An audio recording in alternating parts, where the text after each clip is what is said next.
Baik, selamat pagi Bapak Ibu semuanya. Perkenalkan, kami mahasiswa dari Universitas Pembangunan Jaya, dan pada kesempatan kali ini kami akan mempresentasikan tentang sistem kompensasi dalam meningkatkan kinerja SDM PT Telkom Indonesia Persero Tbk. Kami beranggotakan 5 orang. Yang pertama ada saya sendiri, Arif Budi Santoso. Kemudian yang kedua ada Andika Yulianto. Kemudian ada Andreas Saputra, ada Anwar Sarifuddin, dan ada Muhammad Fahrul.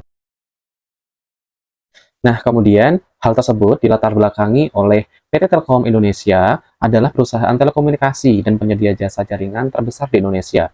Sebagai perusahaan BUMN yang beroperasi dalam sektor strategis, Telkom memegang peran penting dalam mendukung transformasi digital nasional. Dengan portofolio bisnis yang mencakup layanan telekomunikasi, internet, data center, dan solusi digital, Telkom berkomitmen untuk memberikan layanan terbaik kepada pelanggan di seluruh Indonesia. Dalam rangka meningkatkan daya saing di era digital, PT Telkom Indonesia menerapkan sistem kompensasi berbasis kinerja. Sistem ini dirancang untuk memberikan penghargaan kepada karyawan berdasarkan pencapaian target individu maupun kontribusi terhadap pencapaian tujuan strategis oleh perusahaan.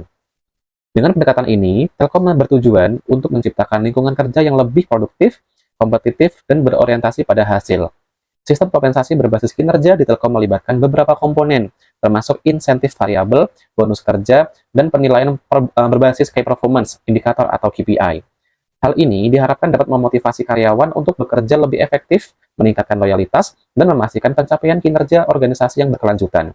Sebagai salah satu perusahaan telekomunikasi terbesar di Asia Tenggara, Telkom terus berupaya mengembangkan kebijakan strategis yang mendukung transformasi perusahaan menjadi pemimpin dalam inovasi digital. Pentingnya sistem kompensasi dalam meningkatkan kinerja SDM, PT Telkom Indonesia merupakan aset strategis yang sangat menentukan keberhasilan PT Telkom Indonesia dalam menghadapi tantangan di era digital. Dalam konteks ini, sistem kompensasi berbasis kinerja memegang peran kunci sebagai alat manajemen yang efektif untuk meningkatkan motivasi, produktivitas, dan loyalitas karyawan. Berikut adalah alasan mengapa sistem kompensasi sangat penting dalam meningkatkan kinerja SDM di Telkom. Yang pertama adalah motivasi untuk pencapaian kinerja yang optimal. Sistem kompensasi berbasis kinerja memberikan penghargaan kepada karyawan yang mencapai ataupun lebih dari target yang ditetapkan. Dengan menggunakan indikator yang terukur seperti KPI, sistem ini mendorong karyawan untuk memberikan kontribusi maksimal terhadap tujuan organisasi. Yang kedua adalah meningkatkan kepuasan dan loyalitas karyawan. Kompensasi yang adil dan transparan menciptakan rasa penghargaan dan keadilan di antar karyawan. Hal ini meningkatkan kepuasan kerja pada gilirannya terdampak pada loyalitas karyawan terhadap perusahaan. Karyawan yang puas dan loyal lebih cenderung bekerja dengan dedikasi yang tinggi. Lalu yang ketiga adalah membangun budaya kinerja berbasis hasil. Sistem ini mendorong terciptanya budaya kerja yang berorientasi pada hasil. Karyawan lebih fokus pada pencapaian target individu dan tim, sehingga efisiensi dan produktivitas organisasi meningkat secara keseluruhan. Dan yang keempat adalah pengembangan SDM secara berkelanjutan. Melalui penilaian kinerja yang terintegritas dalam sistem kompensasi, Telkom dapat mengidentifikasi kebutuhan pelatihan dan pengembangan karyawan. Hal ini mendukung meningkatkan kompetensi SDM secara kesinambungan, sehingga mereka mampu menghadapi tantangan baru di industri telekomunikasi. Dan yang kelima adalah dukungan terhadap transformasi digital. Tentunya, sebagai perusahaan yang sedang menjalani transformasi digital, Telkom membutuhkan SDM yang inovatif dan responsif terhadap perusahaan teknologi. Sistem kompensasi yang memadai mendorong karyawan untuk terus berinovasi dan berkontribusi pada inisiatif strategis perusahaan. Dengan demikian, sistem kompensasi berbasis kinerja, PT Telkom Indonesia bukan hanya menjadi alat penghargaan, tetapi juga strategi untuk membangun tenaga kerja yang lebih kompeten, termotivasi, berorientasi pada keberhasilan jangka panjang oleh perusahaan. Baik, berikutnya adalah kompensasi. PT Telkom sebagai salah satu perusahaan telekomunikasi terbesar di Indonesia tentu memiliki sistem kompensasi yang kompleks dan menarik untuk dikaji. Sistem kompensasi ini tidak hanya mencakup aspek finansial tetapi juga non-finansial dengan tujuan untuk menarik, memotivasi, dan mempertahankan karyawan yang berkualitas. Nah, kompensasi merupakan salah satu alat strategis yang dapat digunakan untuk meningkatkan retensi dan motivasi karyawan. Kompensasi yang efektif tidak hanya mendorong kinerja, tetapi juga menciptakan rasa keadilan, loyalitas, dan kepuasan kerja. Nah, kompensasi sendiri terdapat dua, yaitu finansial dan non-finansial. Finansial sendiri adalah segala bentuk penghargaan yang diberikan pada karyawan dalam bentuk tunai atau manfaat lainnya yang dapat diukur secara finansial. Nah, yang kedua adalah non-finansial.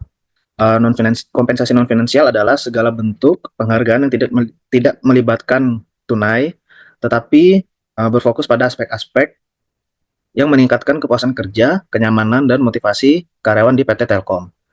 Nah, pada kompensasi finansial sini terdapat 2 poin, yaitu kompensasi langsung dan kompensasi tidak langsung. Nah, kompensasi langsung merupakan uh, segala bentuk imbalan yang diterima karyawan dalam bentuk uang tunai. Ini adalah bentuk kompensasi yang paling mudah dipahami dan diukur. Kompensasi langsung biasanya berkaitan langsung dengan kinerja karyawan dan nilai jabatan yang mereka emban. Nah, pada kompensasi langsung terdapat 3 poin, yaitu gaji pokok, bonus, dan insentif. Gaji pokok merupakan komponen utama yang memberikan kestabilan finansial kepada karyawan PT Telkom. Menetapkan gaji pokok sesuai dengan peraturan pemerintah nomor 78 tahun 2015 tentang pengupahan, memastikan kesesuaian standar industri dan peraturan pemerintah.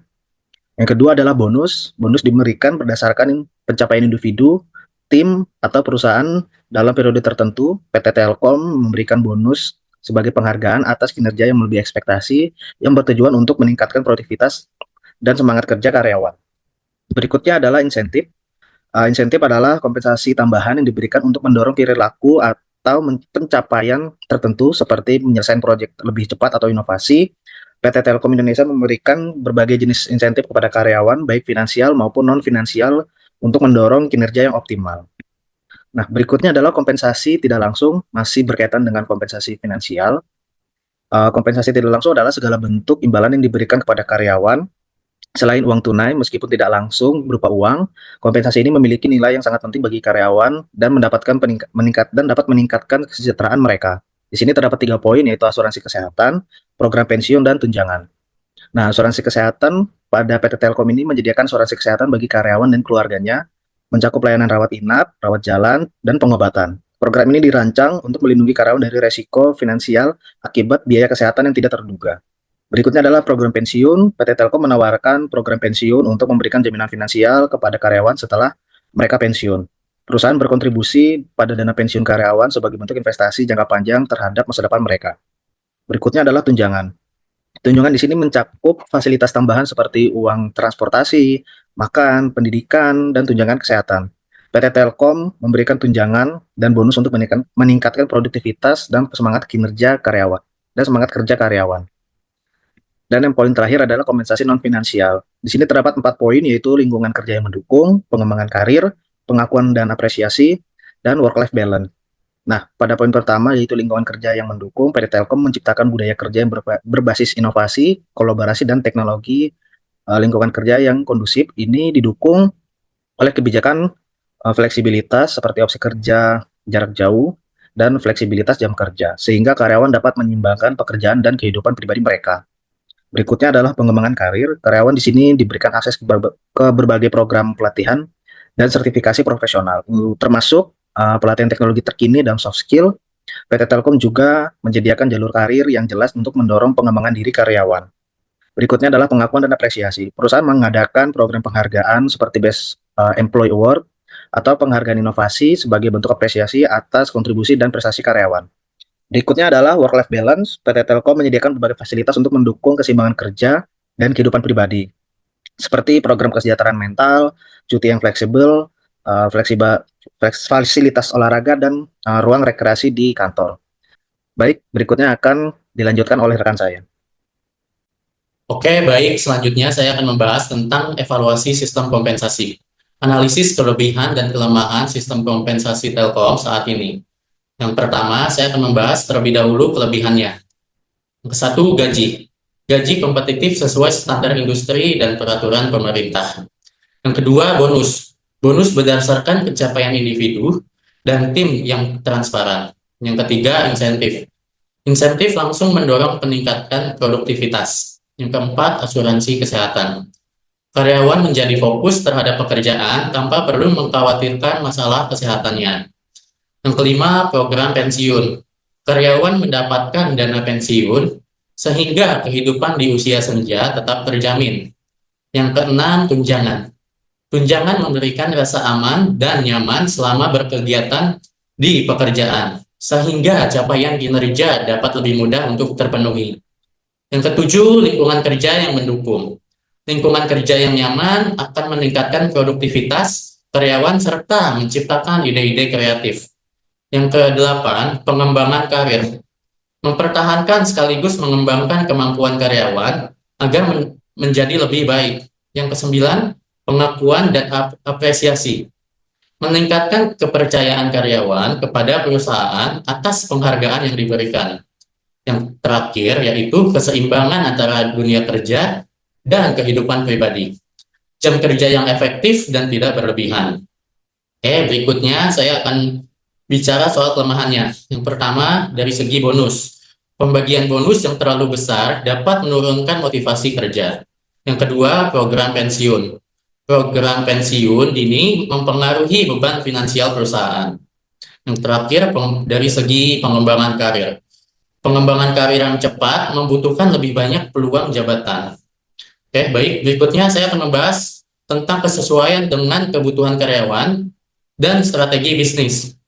Kompensasi yang diberikan oleh PT Telkom kepada karyawan sudah sesuai, berdampak positif terhadap kinerja, serta dapat meningkatkan produktivitas. Hal ini selaras dengan tujuan perusahaan, yaitu menciptakan produktivitas untuk meningkatkan keuntungan. Baik, selanjutnya akan dijelaskan oleh rekan saya, Mas Anwar Sarifuddin. Untuk rekomendasi perbaikan terkait dengan desain sistem kompensasi baru yang inovatif dan adil, jika dilihat berdasarkan evaluasi terhadap sistem kompensasi PT Telkom Indonesia yang berjalan saat ini, ada beberapa rekomendasi sistem kompensasi yang menurut kelompok kami lebih inovatif dan adil. Yang pertama, yaitu sistem kompensasi yang lebih fleksibel dan personalisasi, yaitu sistem kompensasi yang dapat disesuaikan dengan kebutuhan individu, dengan cara memberikan pilihan kepada karyawan untuk memilih antara kompensasi finansial atau non-finansial sesuai dengan prioritas mereka. Misalnya, seorang karyawan mungkin lebih memilih tunjangan kesehatan atau tunjangan pendidikan daripada bonus finansial yang besar. Kemudian, kompensasi berbasis kinerja yang ditingkatkan, yaitu dengan mengimplementasikan sistem penilaian berbasis proyek dan kinerja tim yang lebih granular, bukan hanya berdasarkan kinerja individu. Hal ini akan mendorong kolaborasi tim dan keberhasilan proyek dalam organisasi. Yang kedua, yaitu penghargaan berdasarkan inovasi. Di sini, inovasi adalah sebagai faktor penilaiannya. Karyawan yang berkontribusi pada pengembangan produk baru, peningkatan proses, atau solusi kreatif dapat diberikan penghargaan dalam bentuk insentif tambahan, bonus, atau pengakuan. Kemudian bisa juga dengan program inovator terbaik. PT Telkom bisa memperkenalkan program penghargaan untuk karyawan yang mengusulkan atau mengembangkan inovasi teknologi atau operasional yang dapat meningkatkan efisiensi kerja. Kemudian bisa meningkatkan produktivitas atau kualitas layanan perusahaan. Yang ketiga, yaitu keseimbangan kehidupan kerja dan keluarga. PT Telkom dapat memperkenalkan cuti untuk kebutuhan keluarga yang lebih fleksibel, seperti cuti untuk merawat anak atau merawat anggota keluarga yang sakit, atau cuti untuk acara keluarga yang bersifat penting. Dan yang terakhir yaitu jam kerja fleksibel atau kerja jarak jauh. Perusahaan bisa memperkenalkan lebih banyak opsi kerja jarak jauh atau hybrid work untuk memberikan karyawan lebih banyak kontrol atas keseimbangan kehidupan kerja mereka. Selanjutnya, terkait dengan justifikasi rekomendasi berdasarkan teori dan praktik terbaik. Berdasarkan Organizational Justice Theory, dengan menjalankan sistem kompensasi fleksibel dapat membuat karyawan merasa lebih puas dan termotivasi ketika mereka merasa diperlakukan secara adil, yaitu dengan memberikan karyawan pilihan atas bentuk kompensasi mereka, misalnya memilih antara bonus atau tunjangan. Praktek ini dapat menciptakan rasa keadilan yang lebih tinggi karena kebutuhan dan preferensi individu yang dihargai. Contohnya, perusahaan besar seperti Google dan Microsoft yang sudah menerapkan fleksibilitas dalam paket kompensasi mereka untuk menyesuaikan dengan prioritas hidup karyawan yang berbeda, sehingga dapat meningkatkan loyalitas dan kinerja karyawan. Yang kedua, yaitu penghargaan berbasis inovasi. Jika dilihat berdasarkan Herzberg Two-Factor Theory, di mana teori ini menyatakan bahwa faktor-faktor seperti pengakuan dan pencapaian prestasi berfungsi sebagai motivator yang kuat.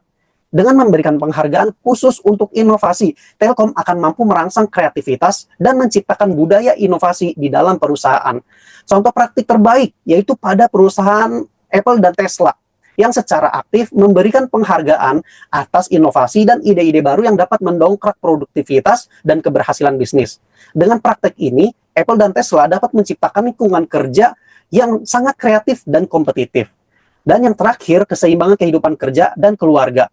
Jika dilihat dari work-life balance theory, dapat menunjukkan bahwa karyawan yang memiliki keseimbangan yang sehat antara pekerjaan dan kehidupan pribadi memiliki tingkat stres yang lebih rendah dan tingkat kepuasan yang lebih tinggi, yang pada akhirnya dapat meningkatkan produktivitas dan loyalitas. Contoh praktik terbaik yaitu pada perusahaan Netflix yang menawarkan fleksibilitas lebih dalam hal jam kerja dan cuti keluarga untuk mendukung karyawan dalam mencapai keseimbangan ini agar dapat meningkatkan kepuasan dan retensi karyawan. Baik, dari penjelasan yang telah dijelaskan oleh rekan-rekan saya sebelumnya, berikut ini adalah kesimpulan dan implikasi yang kami temukan untuk PT Telkom, di mana temuan utama dan dampak potensial yang kami temui, yang pertama adalah sistem kompensasi yang komprehensif. Di sini PT Telkom menerapkan sistem kompensasi finansial, yaitu gaji, bonus, intensif, asuransi kesehatan, program pensiun, dan tunjangan. Juga non-finansial yang berupa lingkungan kerja, pengembangan karir, pengakuan, keseimbangan kerja hidup. Temuan kami yang kedua adalah kelebihan sistem kompensasi, yakni gaji kompetitif sesuai standar industri dan peraturan pemerintah, bonus berdasarkan pencapaian individu dan tim yang transparan, insentif langsung yang mendorong peningkatan produktivitas, asuransi kesehatan dan program pensiun, meningkatkan kesejahteraan dan loyalitas karyawan, dan lingkungan kerja yang kondusif, serta opsi fleksibilitas kerja mendukung keseimbangan hidup. Yang ketiga adalah kelemahan sistem kompensasi, di mana pembagian bonus yang terlalu besar dapat menurunkan motivasi kerja. Program pensiun dini mempengaruhi beban finansial perusahaan, dan pengembangan karir yang cepat membutuhkan lebih banyak peluang jabatan. Dari hal tersebut, dampak strategis yang kami temukan antara lain, kompensasi yang efektif menciptakan rasa keadilan, loyalitas, dan motivasi kerja. Dukungan terhadap keseimbangan kerja dan kehidupan pribadi meningkatkan kepuasan kerja karyawan. Kompensasi yang adil dan transparan sesuai dengan strategi bisnis perusahaan untuk meningkatkan produktivitas dan retensi karyawan. Selain dampak strategis, terdapat juga dampak potensial, antara lain yang pertama, produktivitas dan retensi karyawan. Pemberian kompensasi yang tepat dapat meningkatkan produktivitas karyawan dan mengurangi turnover. Yang kedua, reputasi perusahaan. Sebagai BUMN terkemuka, sistem kompensasi Telkom meningkatkan citra positif perusahaan, baik di mata karyawan maupun di mata publik. Yang ketiga, keberlanjutan finansial. Kebijakan seperti pensiun dini memerlukan strategi pengelolaan finansial yang matang agar tidak membebani anggaran. Dan yang terakhir, pengembangan sumber daya manusia. Pelatihan dan program pengembangan karir menciptakan tenaga kerja yang kompeten. Hal ini secara otomatis meningkatkan daya saing perusahaan. Demikianlah presentasi dari kelompok kami. Mohon maaf jika ada kata-kata yang kurang berkenan, dan atas perhatiannya kami ucapkan terima kasih.